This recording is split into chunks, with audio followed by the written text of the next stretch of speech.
Hey, gang, I hold in my hands... What was that? I hold in my hands a casino. Yes, BetParks has your seat at the table with a live dealer for all your favorite classic casino games right on your phone and right now wherever you are, wherever you're watching me, in New Jersey or Pennsylvania, that is. Play live Baccarat, roulette, live blackjack, and with a live dealer. Play hundreds of exciting online slots. It's the only online casino and sports betting app that I recommend and use myself. You know that. I'm constantly telling you how I've got skin in the game. Summer is here, and if you're at the beach, on the boat, the boardwalk, the Poconos, the campground, the lake, your backyard pool, make some downtime, fun time. Download the BetParks app and enjoy all the action and excitement from the casino right at your fingertips. New users, download the BetParks online casino and sportsbook app right now. Get up to a $1,000 casino bonus back if you're down in the first 24 hours. The casino bonus has to be wagered. BetParks.com has all the details. You got to be 21 and in Pennsylvania, New Jersey, Maryland, Ohio, Michigan. Gambling problem, call 1-800-GAMBLER. You love to play, you play to win, you bet BetParks.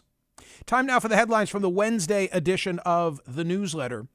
In the late 70s, I remember going to see, it's funny, I remember where my seats were. I remember going to see Genesis at the Spectrum, and it was the And Then There Were Three tour. And okay, Randy, thank you. That is the album cover for And Then There Were Three by Genesis, which came out, now I'm looking at Wikipedia, 1978. So that would have been my junior year in high school. TC, pay attention to this. You're going to learn things about I'm just doing everything. The concert scene that you never attended. Ah, got it. I sat in section Z, and the layout of the Spectrum was in an oval, A through Z. So if you were in A or Z, you were directly opposite the stage. Oh, good, because I was going to say, I would thought Z would have been like in the nosebleed section. Who did I go to that show with? Come on, you must know. I know, I must. I have the ticket stub. I have my ticket stub. Boy or girl? Don't know. Come on. Could have been a high school girlfriend. Yes. I don't know. And then there were three. Liberal Paul, perhaps? Huh? A young liberal Paul, perhaps? It could have been. I mean, I would have had any number of choices then because we all went to shows. And then you would show up in school wearing your concert tee. Feels so cool. And I'm sure I had, and then they were three, Genesis, 78 concert tee. Come on. By the way, why? I wish you had that now, because that would be hugely popular. Good trivia for those who are watching live on YouTube, in addition to those who are listening on POTUS. Why was it called And Then They Were Three? I mean, that's some real inside 70s prog rock baseball. Why was Genesis titling its album And Then They Were Three? It's because, I may as well tell you, nobody's going to get this except me. You'd have to be, word of the week, a weirdo to know this. Come on. And I am a weirdo. Okay, what's the answer? Guitarist Steve Hackett had left the band, and the band had been four and now was, down to three. Okay. And I'll tell you a funny story. Steve Hackett, did anybody know the answer to that other than me? No. Gabriel left. What? Steve Hackett left. Jonathan Ayers knew it. Jonathan Ayers. Chris Mack knew it. Chris Mack. Yeah. All right. Good job, guys. Okay, well, let me say this to Jonathan and to Chris because they'll be the only ones interested. But many years later, Steve Hackett, a phenomenal guitarist, do you remember when there was a Borders bookstore near us? Of course. It was huge. No, it was I spent... so did Emma I. and I spent half her childhood in that Borders. A ton of time and a ton of dough. A ton of... almost daily. So one day, Steve Hackett played in Borders. Come in fact, on. Wait. He was on radio in my studio the day that he then went to Borders. What? Yeah. Was this pre-TC? Blood on the Rooftops. Come on. He was phenomenal. Okay. All right. I'm sorry. What does this have? Michael, what? Come on. Stop with your memory lane BS. And Then They Were Three is not only the title of the Genesis Then album. there were three, right? There, not they. And then there were three. There were three, right. And then there were three. Got it. But that's the reason that I have titled, I had that in my head when I titled the thumbnail for today's discussion in similar fashion, because presumably, Vice President Kamala Harris is down to three, being Mark Kelly, Josh Shapiro, and Tim Walz. Although to listen to Mark Halpern is to say it's really not Kelly, and perhaps you ought to have Mayor Pete, Secretary Pete, on that list. I cannot see Secretary Pete. Why not? Because I think there are a lot of glass ceilings that are about to be broken, potentially, and that's just adding one more to the mix. Fascinating. Bridge too far. Fascinating. Bridge too far. I continue to think, and not just because of the story that we have in the newsletter today, which is from Politico, Vice President Kamala Harris expected to announce her running mate by Tuesday, when she will hold her first rally with her pick in Philadelphia. Is that a tell? In other words, is she really going to come to Philadelphia and stand there with Tim Walz of Minnesota? Is she going to come to Philadelphia and stand there with Mark Kelly or Secretary Pete? Or is she going to get this thing off to a big start with Josh Shapiro? Well, I would think that this is meaning sort of all signs are leaning towards Josh Shapiro. But if Pennsylvania is in play. So Pennsylvania is a place to start anyway. And if she did do it, no matter who her choice would be, even if it's not Josh Shapiro is going to be on that stage. Of course. So he's going to be there. It could be like this big show of unity with Josh Shapiro hosting the new pair. I don't know. Or is it too obvious?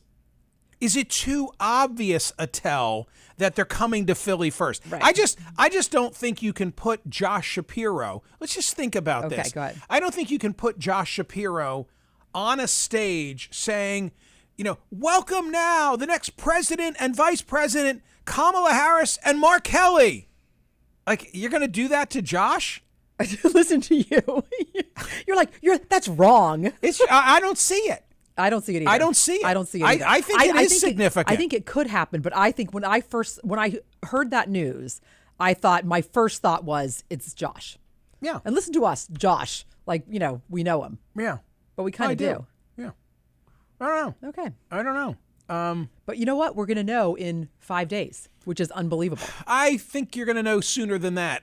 You think we're going to know sooner than the Monday? They say that it's going to be a Monday. I think you're going to know. I'm more focused on whether we're going to know by Saturday. Oh, for sure. For selfish reasons, because I'm just wondering how it's going to play itself out. And look, maybe it's none of the above, but I'd be floored by that. If it's none of the above, then it is the best kept secret politically in a long time. That it is really quite a secret. I think that if it's not Josh Shapiro, then sometime in the next 3 days, he does the Roy Cooper. Yes. I'm pulling my, I've decided. Yeah, right. Just, the time is that's nobody will believe that. That will happen. Nobody will believe, Andy Bashir, Roy Cooper, I'm taking my, no, clearly. Right. Clearly. He wants it. They learned, hey, it's not going to be me. Right. And they begged off. Right. So that is akin to, people are asking me, I'm not sure if I'm going to run, but people are asking me. Floating balloons. Yesterday, 32,641 votes cast at Smerconish.com. Does labeling Republicans as weird help or hurt Kamala Harris's campaign? I gave you the perspective of Michael Sandel. You've heard the perspective of Tom Friedman. You're not buying it.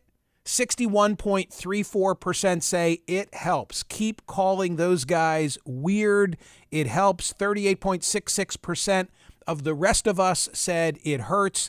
Today's poll question, a huge story on any other day, but given all the news from the Middle East, I haven't spent as much time talking about it as I would have liked. Should presidents, this is the Biden proposal, President Biden's proposal, should presidents appoint a new Supreme Court justice every 2 years, each limited to an 18-year term? There's a huge question about the constitutionality of this and whether it would require a constitutional amendment. Erwin Chemerinsky, whose judgment and legal expertise I really value, he's the dean of the Berkeley Law School, has written in the New York Times about this today. Whether it could be achieved, I'm not asking you to get into the practical implication. I'm just asking you in the abstract, is this something that you believe would be a step in the right direction for the nation? And I just want to say that if you applied this standard to the current composition of the court, it means that Clarence Thomas, who has served almost 33 years, he'd be gone in the abstract. But see, now you're going to say, oh, I'd like him to be gone, or I'd like him to stay, and you're going to judge accordingly. Instead, look at this 50 years in advance. Roberts would be finished. Alito would be finished. Sotomayor, her 18-year term would end in 2027. Elena Kagan would have a couple more years. Gorsuch would have a lot of time. Kavanaugh, Coney Barrett, and Ketanji Brown Jackson would all have lots of time left on the court. It is a Wednesday. Every Wednesday, Rob Rogers draws for the newsletter, combining not only that which is going on in the political realm, but also with the Olympics, with that which he has drawn for the newsletter today. Yeah, I just don't know if I need to see even a drawing of President Trump in tights, in a unitard. I really just don't need to do that. But wait, yes, you called him what? A unitard. Excuse me, I do not use that word. Okay. Unitard. I misunderstood you. Please. Michael. Yeah, Biles. Simone Biles becomes the most decorated U.S. Olympic gymnast, leading Team USA to women's team gold. My fingers are crossed. I had this conversation with Admiral Stavridis yesterday. I'm so pleased with the Olympics so far. I love the fact that they didn't back off one iota when they had that arson threat of the rail lines day one. They moved ahead with the opening ceremonies, and it seems like everything. I'm making a point apart from who's winning medals. Right. I'm just happy that it seems like it's all going well. Yeah, it really is amazing. I am so besotted by the Olympics. I always have been. I'm a sucker for these Olympic moments where they get the parents and interview them, and then I start crying, and I am just a mess, and I love it, and I'm inspired. And the women's and men's gymnastics does not get as much press, but that team is extraordinary, and I've really enjoyed every single second. I can't wait for the individual rounds. If you're interested in more of the backstory from the Last Supper flap, we have that in the newsletter today. So we have good coverage of not only who's winning medals, but we also have good coverage of, the political dynamics of it. If there are security aspects, we've got that covered as well. My conservative friends are all up in arms on the Last Supper. Right. Up in arms. Yeah. As I think they should be, but a subject for another day. Gang, more headlines now from the Wednesday edition of the newsletter. How about this headline? The Army bet $11 million on The Rock and the UFL ginning up enlistments. It may have actually hurt recruiting efforts. This is from military.com. The Army is seemingly having buyer's remorse after this marketing deal with the UFL and Dwayne "The Rock" Johnson. The high-dollar, high-profile deal likely didn't lead to a single new Army recruit and may possibly have had a negative impact on finding new enlistments. I bring this story up. I think the reason it caught my eye, not only because The Rock is an interesting guy, but the mingle implications of this. Because when I'm speaking, as I was earlier this week in Toronto, and talking about the fraying of our fabric, our societal disconnect, the need to put together common experience, there's a part of the speech where I talk about military enlistments and how they're down in every branch of our armed services, which is a shame because that has historically been such a bridge building area where people come together from different backgrounds, ethnicities, races, geography, et cetera, and have common experience. And so this story, to me, just spoke larger than The Rock to that continued difficulty. The burden, I'll say it this way, the burden of military service is being borne by fewer and fewer, and often in the same families. I began our conversation for our YouTube dialogue and the headlines of the day today talking about an album that I saw recreated live back in the 70s by Genesis. And it's a funny thing because if you were to, I am a product of the liner note generation, and I have the worst. I'll give you an example of how bad my memory can be. Okay. In Toronto, where I enjoyed myself while giving a speech earlier this week, if you look at the landscape, the skyscrape, I guess I want to say. What am I trying to say? If you look at the buildings and the geography of Toronto, yes, the CN, not CNN, the CN Tower, okay, is the sort of pinnacle, and it's got an observation deck, and you can go up and you can get a 360 view of Toronto. Awesome. There I am in a hotel that was spectacular, looking out a window at the CNN Tower. I can see it. CN Tower. CN Tower. Right. And I thought when the kids were younger that we'd gone to the top, but I really wasn't sure. You would think you would remember something like that. You would think. I'm Okay? just putting it out there. Just an example of how poor my memory Did you can remember be. correctly that you actually had been to Toronto before? I did, because it's the subject of family lore. I remember it as me planning a surprise birthday trip for my wife. Oh, wait. I She remember this remembers story. it. She remembers it as the year I decided to take she and the kids to the Hockey Hall of Fame. And both were true. Both were true.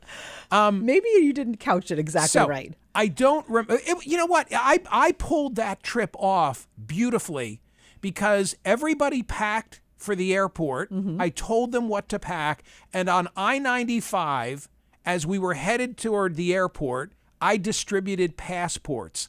And that was the first that any in the family knew. Wow, we're leaving the country. It was very exciting. That is very exciting. Yeah. Anyway, the point is, I might not remember going to the top of the CN Tower, But I remember all the lyrics to Genesis' Trick of the Tail. And it turns Which out was there's a- science behind this. Which was a very complicated album. Right. I remember it. Like, if you played those songs, I could hum along and sing the lyrics to all of them. Now you can talk about the science. Right. So this is a new report I'm saying not that alone. musical memory does not fade as we age. And indeed, with the neural pathways, there's something about music that sticks to us. Right. So that even if you don't remember, for example, whether you went to the top of the tower, you're going to remember songs. And that is a way also that they say that people with severe Alzheimer's can't speak, can't recognize people, but sing along to songs from their childhood. Is that amazing? Yeah. It's a great story. It's a great story. Yeah, really a really good read. Yeah. Check that out. You know, honestly, if you're not reading your newsletter every day, I hope you're subscribing, opening, and reading it. But it's a mix of, I mean, today, it's a mix of what went on in the Middle East. Yeah. It's a mix of the lead story in the newsletter today is this perilous situation where now there's an escalation, as I discussed with Aaron David Miller, where Israel presumably took out a Hamas leader in Tehran. And I say presumably because as of this moment in time, they've not laid claim for it, and also took out a Hezbollah leader in Beirut. So, of course, I've got that. And I've got the latest polls on Vice President Kamala Harris and what's going on in the race with Donald Trump. But I've also got the science story about why we remember songs, and also a story, we never got to it yesterday, about Princess Leia's bikini. Well, we didn't get to it yesterday because we were talking about Alice's bikini. So we, That's I mean, also true. You would think we would have put it in the mix. No, I feel like we were justified in which bikini we were talking about because that was a rather extraordinary conversation. But yeah, Princess Leia's bikini from the set of Star Wars. And this actually turns out to be not the one she actually wore in the movie. She did wear it and she wore it during practice, but they needed to get a more comfortable one for the actual filming because it was so uncomfortable. It sold for $175,000. $175,000. Do you know how much money I would have to have before I would part with $175,000 for Princess Leia's practice bikini? I always think of Practice. things in that category. You Okay, have so to how be much money do you have to have a in order for that gazillionaire. not to hurt? A gazillionaire. Right, because that has to feel like $17 to you. True. Gang, go vote at Smerconish.com, please. Should presidents appoint a new Supreme Court justice every 2 years, each limited to an 18-year term? If that sounds like a worthy idea, put aside the constitutional issues, would that not even more politicize the court and just make it like any other appointment? I mean, that's really the lurking issue there. And looking at the early returns on the vote, I'm not sure that everybody appreciates that, but that's okay. Thank you for watching. Thank you for listening. See ya.